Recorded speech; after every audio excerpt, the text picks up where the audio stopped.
Section 163. Power to issue order in urgent cases of nuisance or apparent danger. Subsection 1. In cases where an opinion of the district magistrate or subdivisional magistrate or any other executive magistrate is specially empowered by the state government in this behalf, there is a sufficient ground for proceeding under this section and immediate prevention or speedy remedy is desirable. Such magistrate may, by written order stating the material facts of the case and served in the manner provided by section 153, direct any person to abstain from a certain act or to take certain order with respect to certain property in his possession or under his management if such magistrate considers that such direction is likely to prevent or tends to prevent obstruction, annoyance, or injury to any person lawfully employed or a danger to human life, health, or safety, or a disturbance of the public tranquility, or a riot, or an affray. देखो, prevent obstruction, annoyance, हमने इसको बहुत बढ़िया तरीके से याद किया था. Obstruction, annoyance, danger to human life, health, safety or disturbance of public tranquillity, riot or affray. 144 में बोल रहे हैं कि डीएम, एसडीएम और ईएम को अगर ये लगता है कि इमीडिएट और स्पीडी रेमेडी इज डिजायरेबल. देखो, स्पीडी रेमेडी क्यों डिजायरेबल है? सबसे एक और चीज, रिटन ऑर्डर से ही होगा ये, ठीक है. Specially empowered there is a sufficient ground for proceeding under this section and immediate prevention and speedy remedy is desirable. भैया, आप किसी को कोई मौका नहीं दे सकते हो. अभी परिस्थिति ऐसी आ चुकी है, ऐसी व्यवस्था बन गई है कि अब हम क्या कर सकते हैं? हमारे पास कोई और चारा नहीं है कि हम किसी को सुने, किसी को नहीं सुने, है ना. हमको तो त्वरित उपचार चाहिए और त्वरित उपचार करने के लिए हम क्या कर रहे हैं? फिर धारा ये पुरानी 144 है, नई 163 है कि 163 BNSS लगा रहे हैं. अब इसका मूल उद्देश्य केवल यही है कि अगर कोई danger to human life, health, safety, public tranquility, कोई दंगा वंगा भड़कने वाला है तो फिर हम कहाँ किसी को अपॉर्चुनिटी देंगे? सामने वाले को तुम नोटिस देते फिरोगे क्या कि भैया हमें ऐसा लग रहा है कि तुम ऐसी कोई गड़बड़ करने वाले हो, आ जाओ. और अगर लगता है कि तुम्हारे सफिशिएंट कॉज है तो तुम्हें सुनेंगे, नहीं तो हमारा जो ऑर्डर है वो फाइनल होगा. इतनी इमरजेंसी में ऐसे आदेशों को नहीं दिया जा सकता. केवल और केवल सीधा आदेश दिया जा सकता है कि आप ये करेंगे, आप ये नहीं करेंगे. आपके पास जो संपत्ति है उसका आप ऐसे उपयोग करेंगे, आपके पास जो संपत्ति है आप उसका ऐसे उपयोग नहीं करेंगे. सीधा आदेश. आया समझ में? सबसे ज़्यादा इसका उपयोग कोविड में हुआ है, आपको देखने मिला होगा. सीधे धारा 144 लगती थी, किसी को आप जानकारी नहीं देते थे, केवल एक रिटन ऑर्डर निकालती थी डीएम. उस समय शायद प्रीति मैथिल थी, है ना, सागर में. तो वो सीधे क्या करती थी? सीधे वो एक रिटन ऑर्डर निकालती थी और डीएम होने के नाते उनके पास पावर थी. अब उस आदेश का परिपालन सबको करना पड़ेगा और जो इसका परिपालन नहीं करेगा उसके खिलाफ अब जो भारतीय न्याय संहिता है, पहले जो आईपीसी थी, उसके अंतर्गत इनके खिलाफ कार्रवाई की जाएगी, की जाती थी. पिछली 188 थी आईपीसी की पुरानी सेक्शन. अब कौन सी सेक्शन है चेक कर लेना, ठीक है ना. जब कोई आदेश अगर सरकार के पब्लिक सर्वेंट के द्वारा निकाला गया है, अगर आप उसका पालन नहीं करते हो तो आपके खिलाफ 188 की कार्रवाई की जाती थी पहले. अब कौन सी है ये देख लेना, ठीक है. तुमको ये भी बता दे रहे हैं कि तब क्या हुआ था कि 144 के आदेश निकले और इस 144 के आदेश निकलने मतलब अभी 163 है जो, उसके आदेश निकल जाते थे कोविड में. अब जितने लोग उसका पालन नहीं करते थे सब उनको धर लेते थे, उनके खिलाफ केसेस भी रजिस्टर हो जाते थे, ठीक है ना. याद होगा तुम्हें शायद कि एक समय के बाद होम मिनिस्ट्री ने ये डायरेक्शन निकाले थे कि जितने कोविड से संबंधित जितने भी लोगों पर मामले दर्ज थे, सरकार सारे केसेस को वापस ले. तो फिर ऐसी परिस्थिति जब हो गई थी कि हाँ अब जब सब ठीक हो गया तो फिर उन्होंने केसेस वापस लिए थे सरकार ने. Subsection 2. An order under this section may, in cases of emergency or in cases where the circumstances do not admit of the serving in due time of notice upon the person against whom the order is directed, be passed ex parte. हमने आपको notice दे दिया, हम कई बार हो सकता है आपको notice भी ना दे पाए इस बात का, हम आपको बिना बताए भी ये आदेश निकाल सकते हैं। ठीक है। Subsection 3. An order under this section may be directed to a particular individual or to a person residing in a particular place or area or to the public generally when frequently or visiting a particular place or area. In order under this section में भी directed to particular individual, ठीक है ना, कोई एक व्यक्ति को, किसी व्यक्ति की एक जगह को या पब्लिकली भी जारी किया जा सकता है। ठीक है। Subsection 4. No order under this section shall remain in force for more than 2 months from the making thereof. सबसे important exam point of view से कि 2 महीने से ज़्यादा के लिए आप इस आदेश को फोर्स में नहीं ला सकते। ठीक। Provided that if the state government consider it is necessary to do so for preventing danger to human life, health or safety or for preventing a riot or any affray may by notification direct that an order made by a magistrate under this section shall remain in force for such period not exceeding 6 months from the date on which the order made by the magistrate would have ठीक for है, such period expires may expire. ये बोल रहा है इस आदेश को सरकार 6 महीने तक, राज्य सरकार 6 महीने तक बढ़ा सकती है। ठीक है, मतलब इसमें टोटल जो टोटल टाइम एक्टिव है वो 8 महीने समझ लो, क्योंकि 2 महीने मजिस्ट्रेट बढ़ा सकती है, उसके बाद नहीं बढ़ा सकती, लेकिन राज्य सरकार उस आदेश को 6 महीने बढ़ा सकती है, तो टोटल 8 महीने समझ लो। फिर उसके बाद नहीं बढ़ा सकते, नया आदेश फिर होगा। एग्जैक्टली, उसके बाद फिर नया आदेश करना पड़ेगा। Subsection 5. Any magistrate may either on his own motion or on the application of any person aggrieved rescind or alter any order made under this section by himself or any magistrate subordinate to him or by his predecessor in office. ठीक है ना, वो भी कर सकता है, उसका predecessor office भी कर सकता है। Subsection 6. The state government may either on its own motion or on the application of any person aggrieved rescind or alter any order made by it under the proviso to subsection 4. है ना, कोई भी order जो उसने 4 में निकाला है उसको ख़त्म भी कर सकती है, उसको अल्टर भी कर सकती है और उसको बंद भी कर सकती है। ठीक। तो स्टेट जो 4 गवर्नमेंट में निकाला है वो नहीं कर सकता मजिस्ट्रेट खत्म, वो स्टेट बिल्कुल कर सकता है, नहीं ऐसा नहीं है, वहाँ लिखा है मे, पढ़ो आप 6 में, वो चाहे तो हर चीज़ में राज्य सरकार सीधे दखल नहीं देती, जब उसने बना के रखी है व्यवस्था तो वही व्यवस्था काम करेगी ना, लेकिन इसका मतलब ये नहीं है कि राज्य सरकार खत्म, उसके पास पावर है, पूरी पावर है, अगर कुछ ऐसी गड़बड़ है तो हम सब कर सकते हैं, ठीक है, लेकिन नहीं तो वो व्यवस्था चलेगी। ठीक। Subsection 7. Where an application under subsection 5 or subsection 6 is received, the magistrate or the state government, as the case may be, shall afford to the applicant an early opportunity of appearing before him or it, either in person or by an advocate, and showing cause against the order. And if the magistrate or the state government, as the case may be, reject the application wholly or in part, he or it shall record in writing the reasons for so doing. किसी को कोई objection है, आए अपने वकील के through या खुद आके भैया उसको ऑब्जेक्ट करे, कोई दिक्कत नहीं है, सुनेंगे हम। ठीक है। D. Disputes as to the movable property. ये पढ़े? बिल्कुल, बहुत इंपॉर्टेंट है, ये भी एग्जाम में आता है भैया। Procedure where dispute concerning land or water is likely to cause breach of peace.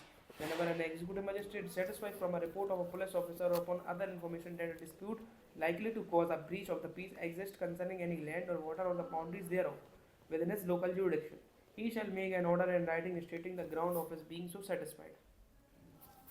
देखो यहाँ पे क्या बोल रहा है, जो एग्जीक्यूटिव मजिस्ट्रेट है, चाहे पुलिस ऑफिसर या किसी की रिपोर्ट पे अगर उसके लगता है कि कोई ज़मीन या किसी पानी की उस पर विवाद है, ठीक है ना, लैंड या वाटर पे डिस्प्यूट है या उनकी बाउंड्रीज पे डिस्प्यूट है, ठीक है ना, वो एक आदेश निकालेगा लिखित में, है ना, ठीक है, the grounds of being so satisfied and requiring parties, है ना, टू अटेंड हिज कोर्ट, और अपना रिटन स्टेटमेंट्स दे अपने क्लेम्स के संबंध में, ठीक है, है के लिए कि एक्चुअल पोजेशन किस व्यक्ति का है। आया समझ में? कोई लैंड या कोई वाटर से संबंधित डिस्प्यूट है और इससे क्या हो सकता है, इससे शांति भंग हो सकती है ना। अब क्योंकि इससे शांति भंग हो सकती है तो हम रिटन ऑर्डर निकालना है, सेटिस्फाइड है क्योंकि हम, तुम हमारी कोर्ट में आके इसमें अपना रिटन स्टेटमेंट दो कि भैया क्यों ये सही नहीं है और क्यों इसको बदलना चाहिए, ठीक है। एग्जीक्यूटिव मजिस्ट्रेट है रास्तेदार। यस। ठीक है। Subsection 2. For the purpose of this section the expression land और water includes building, markets, fisheries, crops or other produce of lands and the rents or profits of any such property. Land और water से मतलब समझ लो कि ये सारी चीज़ें, building से अगर डिस्प्यूट है, मार्केट का डिस्प्यूट, फिशरीज का, क्रॉप्स का, प्लांट का, है ना, प्रॉफिट्स इतना का। ही तक लिमिटेड है। ये क्या लिमिटेड क्या है, ये तो सारे कवर कर लिए इनने। हाँ, प्रोड्यूस ऑफ लैंड क्या होगा? अदर प्रोड्यूस ऑफ लैंड, और कोई चीज़ जो ज़मीन से उपजाऊ है, निकलती से है। हटके। हाँ ठीक है। And the rents or profits of any such property, hmm, किराया आता है जो। बिल्कुल। Subsection 3, a copy of the order shall be served in the manner provided by the signed for the service of summon upon such person or person as this magistrate be direct, and at least one copy shall be published by being affixed to some conspicuous place at or near the subject of dispute. ठीक है ना। ठीक है। Subsection 4, the magistrate shall, without reference to the merits or the claims of any of the parties to a right to possess the subject of dispute, peruse the statement so put in here the party receive all such evidence as may be produced by them, take such further evidence if any as he thinks fit, and if possible decide whether any and which of the party was at the date of the order made by him under subsection 1 in possession of the subject of dispute. भैया देखो, सब जन अपने evidence लाएंगे, दोनों party, ठीक है, दोनों पार्टी जब एविडेंस लेके आएंगी जिनका डिस्प्यूट है, या जो पार्टी एविडेंस लेके आएगी जिनका डिस्प्यूट है, अब जब वो एविडेंस लेके आएगी तो इस बात पे अगर अगर क्या कहते हैं विवाद है कि भैया कौन एक्चुअल पोजेशन में था, तो हम डेट ऑफ ऑर्डर से चेक करेंगे कि एक्चुअली कौन पोजेशन में था उस जगह के। मतलब जिस दिन हमें आदेश देना है ना, उस दिन हम ये निर्णय लेंगे कि एक्चुअली प्रेजेंट में पोजेशन किसका है, लीगल पोजेशन या एक नॉर्मल मतलब वैलिड पोजेशन कह सकते हैं, लीगल तो नहीं कह सकते फिलहाल। कहाँ लिखा है पोजीशन? देखो ना, अच्छा ठीक है ना। अब उसके प्रोवाइडेड पे वो इम्पोर्टेंट है। प्रोवाइडेड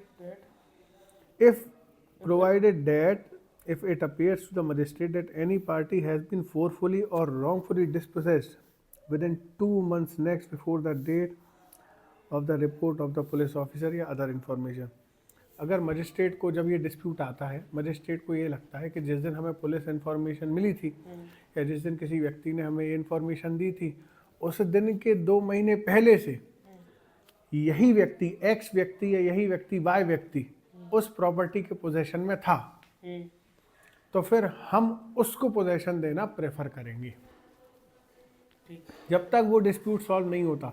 इसका मतलब ये भी नहीं है कि वो उसकी प्रॉपर्टी हो गई। दे देंगे। शांति बनाए रखने के लिए फिलहाल हमने एक आदेश निकाल दिया है कि वो वहीं पे था ना, अभी तुम उसको वहीं रहने दो, उसके साथ छेड़खानी मत करो। अभी जब पूरा निर्णय हो जाएगा तब अपन बात करेंगे कि इसको हटाना है कि नहीं हटाना है, अभी इस बात पे मत लड़ो। ठीक है, आ गया समझ में? ठीक सर। सबसेक्शन 5 मतलब देखो, ये उसका मतलब ये नहीं कह रही है कि तुमको ही एक्चुअल पोजेशन है, वो ये बोल रहा है नहीं, टाइटल का तो ये डिसाइड ही नहीं कर सकती। मतलब वो तुम्हारे लिए वो तुम्हारा ही पोजेशन है, इस पे भी बात नहीं कर रहे हैं। अभी शांति भंग ना हो, बस इसके लिए हम इसको फिलहाल के लिए एक इंटरिम रिलीफ मिल रहा है।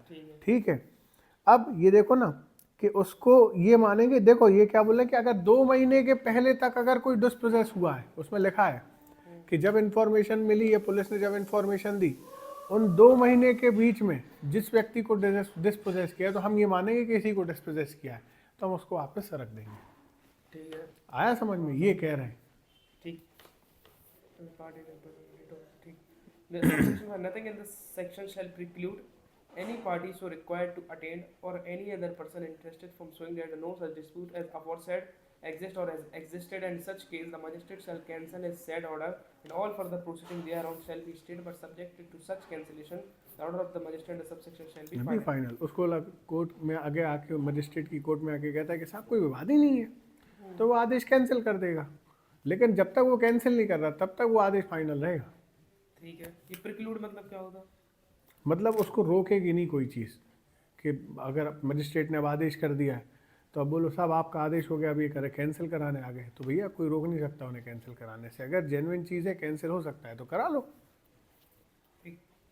Subsection 6A, if the magistrate decided one of the parties was or should under the proviso to subsection 4 be treated as being in such position of the said subject of dispute, he shall issue an order declaring such party to be entitled to possession thereof until evicted therefrom in due course of law, and forbidding all disturbance of such possession until such eviction, and when he proceeds under the proviso to subsection 4 may restore to possession party forcibly and wrongfully dispossessed. ये बोल रहे हैं कि हमने किसी को बोल दिया कि भैया अभी ये पोजेशन में रहेंगे, तो जब तक कि लीगली उनको आप नहीं हटा सकते, उनको पोजीशन में रहने दो, कोई दिक्कत नहीं। हम ये नहीं कह रहे कि यही व्यक्ति रहेगा, लीगली कार्रवाई की जाए, उनको हलक किया जाए, कोई बुराई थोड़ी ना है उस बात में। आया समझ में? ठीक है, जब तक ड्यू कोर्स ऑफ लॉ से उसको हटा नहीं दिया हाँ, लीगली, मतलब। ऐसे नहीं कि अब तुमने बिल्कुल मार धाड़ करके पटक पुटुक के भगा दिया, ये नहीं करोगे आप। हम वही तो बचा रहे हैं, हाँ, मजिस्ट्रेट शांति उसी को तो शांति बनाने का प्रयास कर रहा है, उसको ही तुम नहीं खराब करोगे। ये डिसाइड कौन करेगा फिर कि ये तुम्हारी जमीन है कि ये हमारी जमीन? Title, court of law, civil court. Civil court में इनके पास टाइटल नहीं, कोई पावर नहीं एग्जीक्यूटिव मजिस्ट्रेट के पास। B. The order made under this subsection shall be served and published in the manner laid down in subsection 3. Sir, how D? Subsection 7. When any party to any such proceeding dies, the magistrate may cause the legal representative of the deceased party to be made a party to the proceeding and shall thereupon continue the inquiry, and if any question arises as to who the legal representative of the deceased party for the purpose of such proceeding is, all persons claiming to be a representative of the deceased party shall be made parties thereto. ठीक है, ये बोल रहे हैं कि भैया legal represent, अगर व्यक्ति मर गया तो लीगल रिप्रेजेंटेटिव आके उसको केस को देख सकता है। अब यही है कि कौन कौन है, तो सबको वो लीगल रिप्रेजेंटेटिव बना सकता है, कोई दिक्कत नहीं है। ठीक है। Subsection 8. If the magistrate is of opinion that any crop or other produce of the property, the subject of dispute and a proceeding under this section pending before him, is subject to speedy and natural decay, he may make an order for the proper custody or sale of such property, and upon the completion of the inquiry shall make such order for the disposal of such property or the sale proceeds thereof as he think fit. ठीक। Subsection the magistrate may think fit at any stage of the proceeding under this section on the application of either party issue a summon to any witness directing him to attend or to produce any document. अच्छा, 165 पे भी नहीं आओ।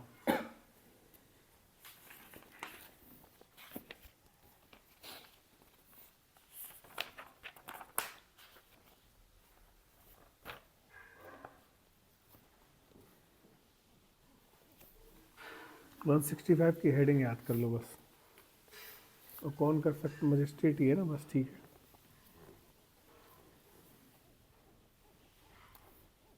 क्या कर सकते हैं? और रिसीवर अपॉइंट करने की पावर है, बस छोड़ दो को। रिसीवर हम तुम्हें जब सीवीसी समझाएंगे तब समझाएंगे। 166 पे आओ। Section 160 dispute concerning right of use of land or water. Subsection 1. Whenever an executive magistrate is satisfied from the report of a police officer or upon other information that a dispute is likely to cause a breach of the peace existing regarding any alleged right of user of any land or water within its local jurisdiction, whether such right be claimed as an easement or otherwise, he shall make an order in writing stating the ground of his being so satisfied and requiring the parties concerned in such dispute to attend his court in person or by an advocate on a specified date and time and to put in written statement of their respective claims. यहाँ पर right की बात हो रही है। वहाँ पे देखो, वहाँ पे क्या था, डिस्प्यूट था लैंड और वाटर में जो ब्रीच ऑफ पीस कर रहा है। यहाँ पे use of land and water, कि भैया इसका उपयोग कौन करेगा। यहाँ पर ब्रीच है।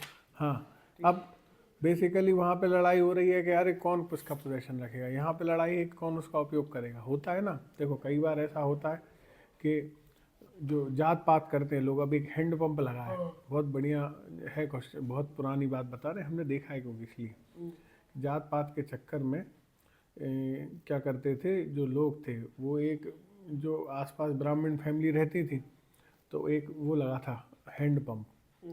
तो वो हैंड पंप हम मतलब हमें बड़ा दुख हुआ, बहुत छोटे थे हम देख के, पर ठीक है उस समय तो अपन बहुत छोटे थे पर जमता नहीं था। जब हम जाते थे तो लोग बाग हटा